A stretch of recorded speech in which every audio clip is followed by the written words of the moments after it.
10 de la mañana, 15 minutos. Cada 28 de junio el mundo reivindica la diversidad sexual y de género, una realidad que recoge en cada una de las letras y símbolos de la sigla que define el colectivo. El Día Internacional del Orgullo LGTBIQ+. Es una fecha que marca el inicio de un movimiento que lucha por los derechos y la igualdad de todas las personas de este colectivo.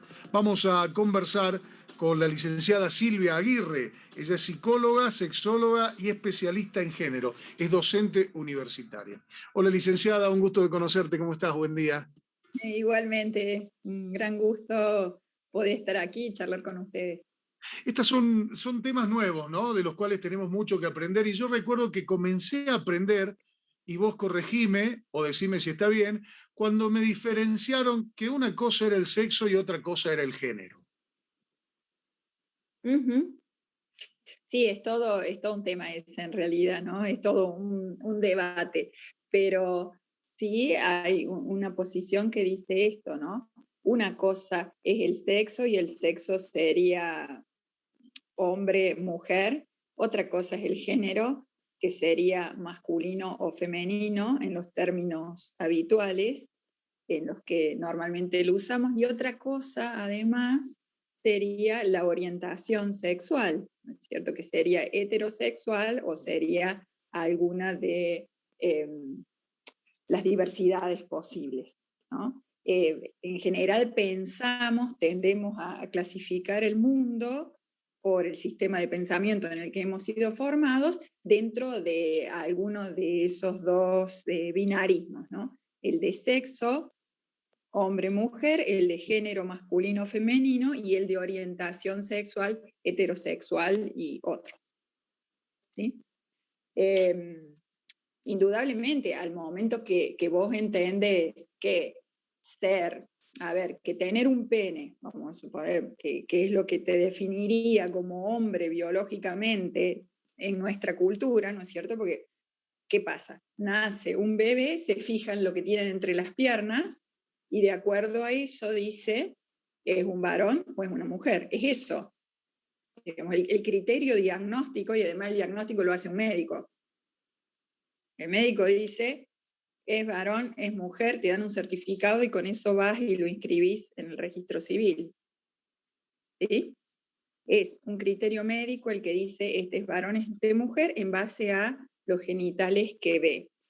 A eso, si vos le despegas, nace esa persona con pene o nace esa persona con vulva, y después la sociedad dice, como tiene pene, entre las piernas tiene un pene, entonces tiene que ser fuerte, tiene que ser arrollador, tiene que ser racional, tiene que poder mantener una familia, no tiene que llorar, o como tiene vulva, entonces es femenina, entonces es débil, es tierna, está para cuidar a los demás, está para enamorarse, está para todas estas cosas, ¿no? Entonces, eso es el género, en definitiva.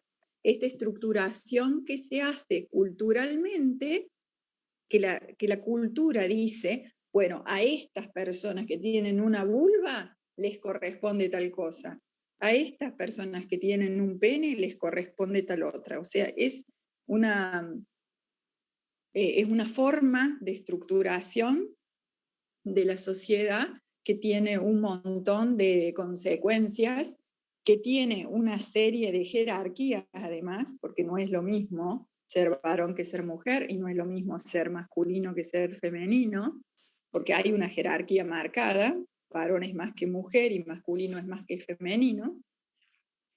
Y entonces así es como la sociedad organizó esto y lo sostiene de esa manera, ¿no? Si bien con algunos cambios en este momento, con muchos cuestionamientos, sobre todo de parte de la disidencia, de esto, de cómo es el género, cómo es la atribución en relación al sexo, pero de todas maneras con un sistema que sigue funcionando con esas características, ¿no? ¿Cuáles son los cambios que se proponen, licenciada? Y depende del colectivo desde el cual se trate, ¿no? hay colectivos que lo que pretenden es que todo esto se revierta, ¿no es cierto? Que se revierta la cuestión del género, que se revierta la mirada de los sexos, ¿sí? Que haya como una especie de revolución en este sentido, entendiendo revolución como una serie de cambios sociales que serían importantes, donde no quede gente excluida en base a este tipo de situaciones sexuales, ¿no es cierto? Donde no haya esta jerarquía, donde no haya un predominio de unos sobre otros, solo en función o de lo que tienen entre las piernas, o de lo que desean, o de lo que quieren para su vida, ¿no? Estas serían como la posibilidad de que no haya excluidos, que no haya estas jerarquías sexuales, y que, bueno, se estructure la sociedad, obviamente, en base a otras características, ¿no? Licenciada, buen día, mi nombre es Naila. Yo quería consultarte, esto que decís vos, la construcción que vemos, y creo que es muy importante que desde, digamos, a partir de hoy, uno de los cambios que se da mucho es desde chicos, ¿no? Porque nosotros vemos que a veces cuando somos chicos, por ejemplo, siendo mujer nos gusta Spider-Man, siendo mujer nos encanta los autitos, jugar al fútbol, siendo hombre les encanta maquillarse, es algo que nosotros ya desde chicos no venimos catalogados, sino que nos lo van formando nuestros padres o, bueno, la sociedad. Es importante, ¿no? En esta época, criar a nuestros hijos para que ellos decidan lo que quieren, ¿no? A ver, es importante lo que tengamos en la cabeza los padres, las madres, en relación a ese niño, a esa niña, ¿no? Porque una cosa es decir, bueno, que juegue con lo que quiera, pero después al momento en el que esa persona empieza a ser extraña, y entonces, bueno, lo llevamos al psicólogo o a la psicóloga para que me lo encarrile al nene o a la nena, ¿no? Sí. Entonces, creo que hace falta como un replanteo más profundo, donde este tipo de cuestión de índole sexual se entienda de otra manera y se entienda también socialmente como una cosa que no puede generar exclusión, que no importa a quién desees, que no importa cómo sea la manifestación de tu género, que en base a eso no puede haber una exclusión, ¿no? Entonces, Total. que los padres y las madres puedan como comprender en profundidad esto sería muy importante, digo, pero los padres y las madres también son parte de un sistema, también tienen una serie de miedos de qué pasa si el neno o la nena, no sé, son homosexuales, son transexuales, hay como mucho miedo en todo esto. Más allá de que yo por ahí lo deje jugar con lo que sea, lo deje con lo que sea, pero después, ¿qué pasa si ese, que desde chiquito que le puse Celeste me dice que se siente nena, ¿no? O sea, creo que es una cosa que, por la sociedad en la que vivimos, que ocasiona mucho miedo y que, bueno, realmente requiere de una reestructuración, de un cuestionamiento de todo lo que hemos venido aprendiendo. Digo, estos son cambios como bastante recientes, son formas que se van incorporando, ¿no? Hasta hace muy poquito tiempo, eh, todo esto era un espanto, inclusive dentro de la ciencia, eran patologías. Hace muy poco tiempo que se empezaron a ver como situaciones posibles de la vida saludable.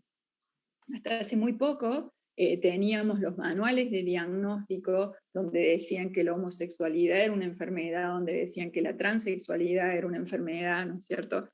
Y un montón de cuestiones relativas a la sexualidad también. Entonces son cambios sociales que requieren tiempo. Imagínate que estábamos hablando de lo que se supone la avanzada de la ciencia, ¿no? Y esos, hasta ayer nomás venían diciendo otra cosa.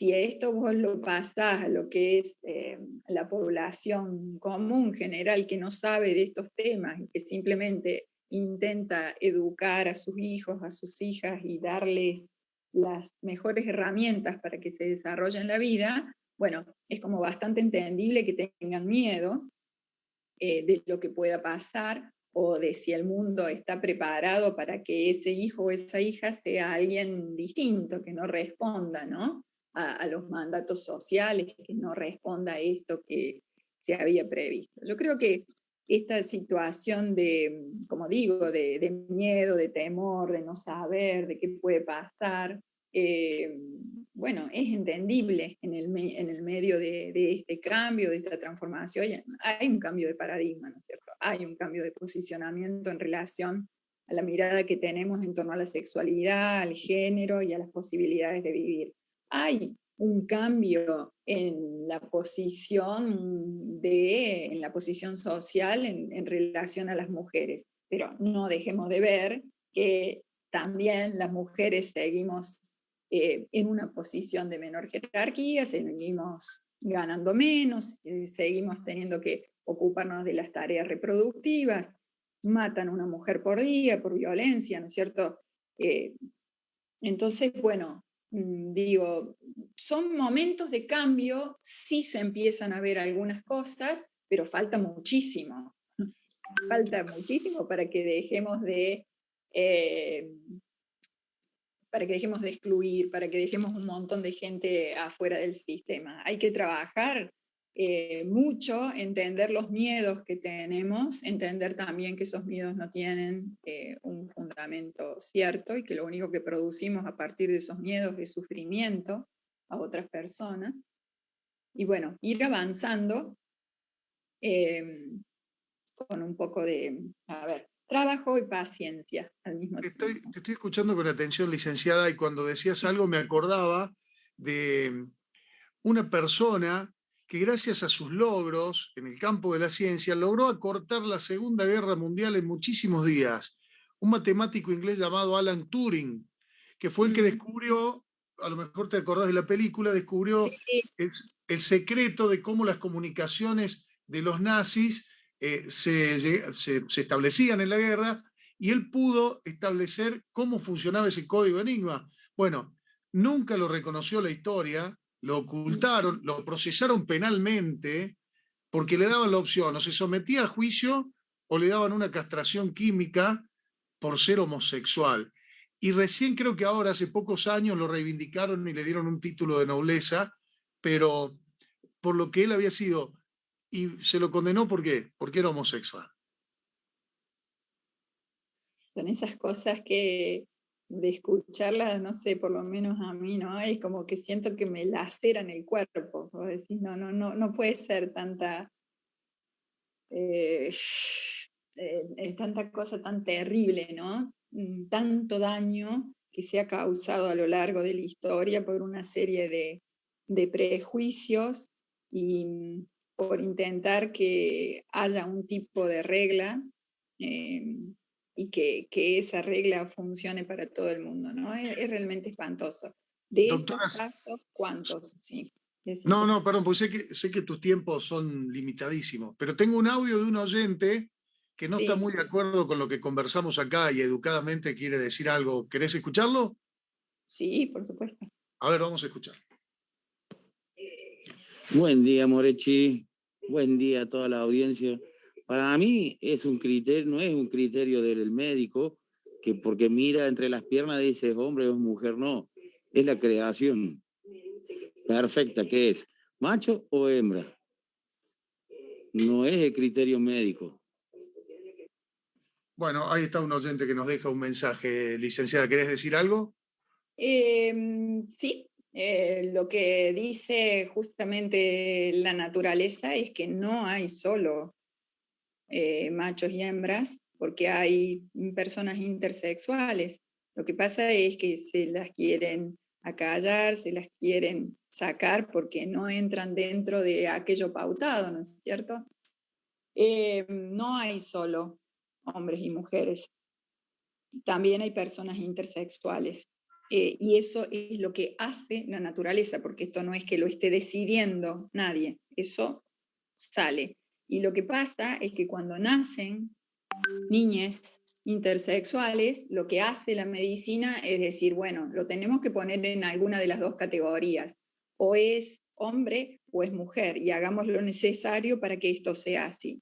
En el último tiempo, esto se ha ido modificando, y entonces a personas que no pueden ser diagnosticadas así, a simple vista, como varón o como mujer, en algunos casos, digamos, de acuerdo al criterio médico de ese momento, se los deja avanzar para ver qué es lo que esa persona después reconoce, ¿no?, como su propia identidad. Pero no es cierto que la naturaleza diga son hombres o son mujeres. Eso es querer ocultar algo que la naturaleza hace. Entonces el criterio natural no puede ser usado acá. Licenciada, un gusto haber conversado con vos y yo te agradezco en nombre del equipo de Buena Vida, pero te va a despedir nuestra compañera Naila Barrio Nuevo. Bueno, muchas gracias.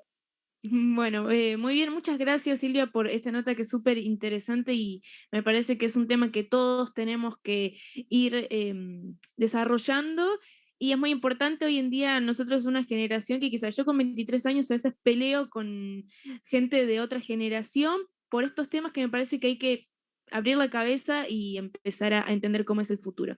Muchas gracias, licenciada, por estar presente y esperamos poder seguir en contacto con vos. Sí, cuando quieran. Ha sido un gusto y muchas gracias por el respeto y la escucha. Por favor, para eso estamos. Gracias a vos por aceptar la invitación. Un beso, licenciada. Hasta luego.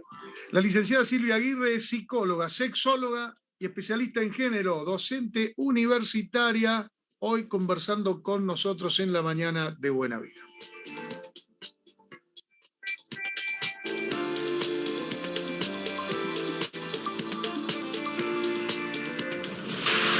En el aire, una frecuencia que te identifica.